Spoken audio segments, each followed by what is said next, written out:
शेर को mental hospital में मुंतकिल करवा दिया जाता है और चचा बहुत बड़ी रकम देते हैं ताकि शेर कभी भी अपनी हेल्थ में वापस ना आ सके। यहाँ तक एक डॉक्टर्स को बहुत बड़ी रकम दी जाती है ताकि वो शेर को इंजेक्शन लगाता रहे। दिन गुजरते जाते हैं, शेर को इंजेक्शन लगाए जाते हैं और शेर की हालत खराब होती जाती है। उस मेंटल हॉस्पिटल में जैसे कि फजर डॉक्टर है जो कि वो साइकेट्रिस्ट है, उसकी मुलाकात शेर से होती है। वो काफी ज्यादा हैरान होती है कि एक ऐसा शख्स जो औरत की इज्जत के खातिर सब लोगों से लड़ने के लिए तैयार हो जाए और यहाँ तक कि अपने घर वालों से भी, ऐसा क्या कर सकता है कि इस तरह मेंटल हॉस्पिटल में पड़ा है। ये तो बिल्कुल ठीक था, इसे ऐसा क्या हो गया। फजर सारी जानकारी लगाती है। उसे मालूम होता है कि उसका चचा इनका जानी दुश्मन निकला है। जायदाद और दौलत की लालच ने उसे इस हद तक अंधा कर दिया है कि वो बाप बेटे दोनों की जान लेना चाहता था। ये तो सिर्फ उसका बाप इस दुनिया से चला गया है, उसकी तो पूरी कोशिश थी कि शेर भी मर जाए।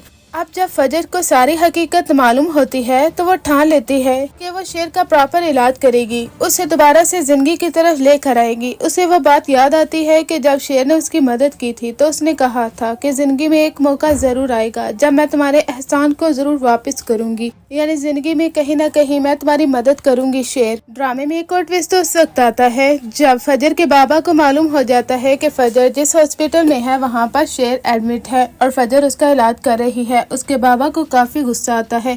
जब फजर घर आती है तो वो उसे कहते हैं, अगर तुम इज्जत के साथ इस घर में रहना चाहती हो या फिर तुम चाहती हो कि तुम्हारी खोई हुई इज्जत मेरे सामने वापस आ जाए तो उस शख्स को तुम्हें जान से मार देना होगा। फजर उन लोगों के सामने कह देती है कि ठीक है बाबा, आपका जो हुक्म है मैं उसे मानूंगी, मैं शेर को अपने हाथों से मारूंगी, आप फिक्र मत करें। अगर इस तरीके से मेरी खोई हुई इज्जत और मेरा खोया हुआ वकार आपके सामने वापस आ सकता है तो मुझे मंजूर है। लेकिन आपको क्या लगता है कि फजर ऐसा करेगी? क्योंकि वो ऐसा कभी नहीं कर सकती। जो कुछ शेर ने उसके साथ किया है वो कभी भी उसे मारने की कोशिश नहीं करेगी। ये सिर्फ और सिर्फ वो अपने बाप के सामने ड्रामा करती है ताकि शेर को कोई नुकसान न पहुंचे। वो जान चुकी है कि हॉस्पिटल में भी उसे गलत इंजेक्शन लगाए जा रहे हैं, यानी दुश्मनों ने उसे घेरा हुआ है और कोई भी उसे जिंदा नहीं रहने दे रहा। फजर शेर के पास आती है और उसका ट्रीटमेंट करती है तो शेर उसे गले से पकड़ लेता है। उसे कहता है कि तुम मुझे मारना चाहती हो, तुम सब लोग मेरे दुश्मन हो।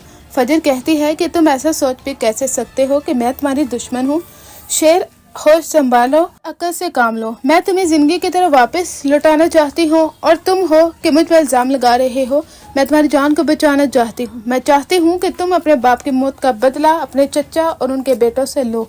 हाँ, यही हकीकत है कि उन्होंने ही तुम्हारे बाप को मारा है। शेर कहता है कि तुम्हारी जान भी जा सकती है, तुम जानती हो ना, अगर तुमने मुझे बचाया तो वो लोग तुम्हें भी मार सकते हैं। फजर कहती है, अपनी जान दे सकती हूँ लेकिन तुम्हारी जान लेने नहीं देंगी।